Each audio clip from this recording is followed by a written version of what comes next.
Bonjour, dans ce point des regards croisés, nous nous pencherons sur la question suivante. Comment s'articule marché du travail et gestion de l'emploi? Nous allons présenter ici l'analyse néoclassique du marché du travail.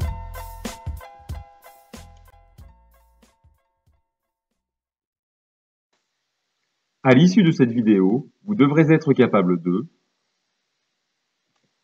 connaître les déterminants de l'offre et de la demande de travail, savoir comment fonctionne le marché du travail et connaître les explications et les solutions aux problèmes du chômage. Quels sont les fondements de l'analyse néoclassique du marché du travail?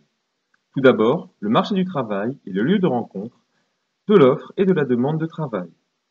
Il fonctionne en respectant les 5 conditions de la concurrence parfaite. Tout d'abord, l'atomicité.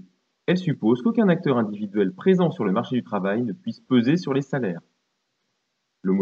L'homogénéité suppose que les travailleurs soient interchangeables pour un poste de travail donné. La transparence de l'information implique que les offres d'emploi, les demandes d'emploi et les salaires soient centralisés et affichés au su et au vu de tout le monde.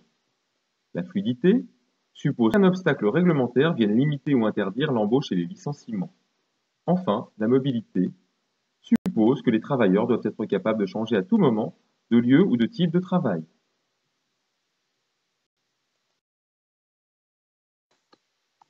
L'approche néoclassique est une approche microéconomique. Elle est fondée sur l'analyse du comportement d'un agent individuel censé être représentatif de l'ensemble des agents économiques. Cet agent économique est rationnel. Il compare les coûts et les avantages de ses actions.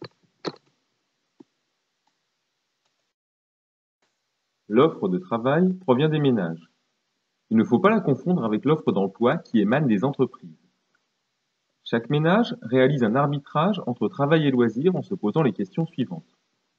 Que va me rapporter une heure de travail supplémentaire? Que va me coûter une heure de travail supplémentaire? Les réponses à ces questions dépendent du taux de salaire réel. Précisons que le salaire réel correspond au pouvoir d'achat du salaire, soit la quantité de biens et de services qu'il permet d'obtenir. Le taux de salaire réel correspond au salaire horaire réel, soit le pouvoir d'achat d'une heure de travail.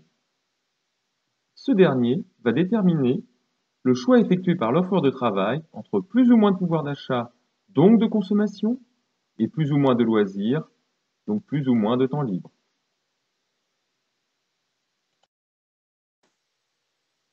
Les offreurs de travail sont d'autant plus disposés à renoncer aux loisirs que le taux de salaire réel est élevé, ce qui veut dire que l'utilité du travail leur apparaît de plus en plus grande.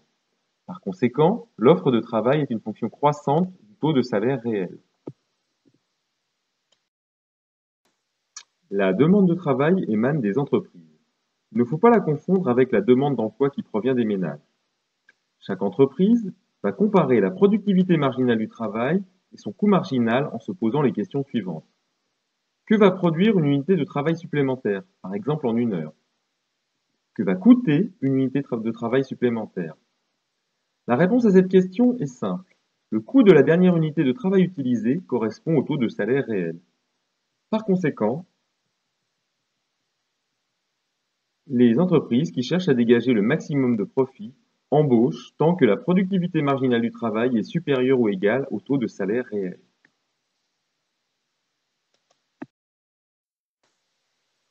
Si l'on représente graphiquement la relation entre demande de travail et taux de salaire réel, on constatera que la demande de travail est une fonction décroissante du salaire réel.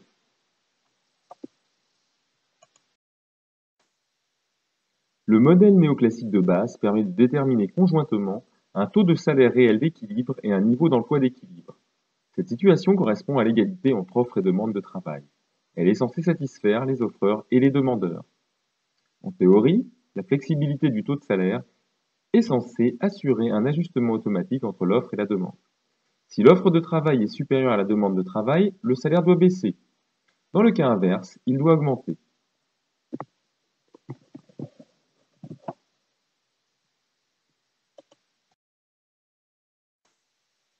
Comment expliquer le chômage?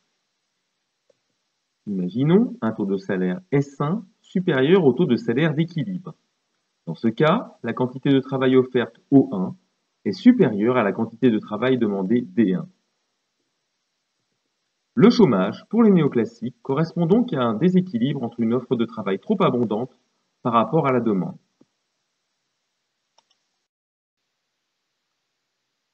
Quelle est la nature du chômage? Le marché s'autorégulant, si le chômage persiste, c'est qu'il est volontaire. Une partie de la main-d'œuvre refuse de voir son taux de salaire diminuer au niveau de celui d'équilibre.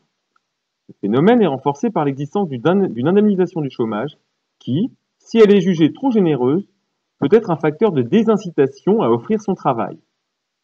Il peut être aussi involontaire. C'est en raison de l'intervention de l'État qui empêche le taux de salaire de diminuer en instaurant par exemple un salaire minimum. Le niveau de ce dernier, comme le SMIC en France, crée un déséquilibre entre offre et demande de travail, qui ne peut être résorbé car les entreprises n'ont pas le droit de proposer des taux de salaire inférieurs au SMIC.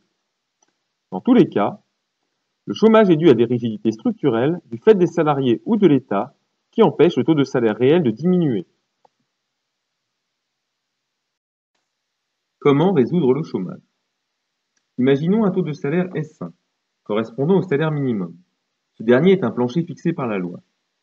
Si ce salaire minimum est supérieur au salaire d'équilibre, il va donc être une cause de chômage, au sens où l'offre de travail O1 excédera la demande D1. Pour résoudre ce problème, il suffirait de supprimer ce salaire minimum pour le ramener au niveau d'équilibre afin que le déséquilibre des quantités puisse se résorber.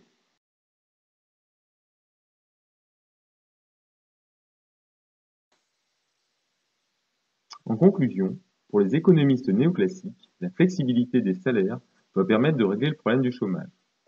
Ils proposent également de verser des allocations chômage moins généreuses et de faciliter l'ajustement de l'offre et de la demande de travail en déréglementant le marché du travail.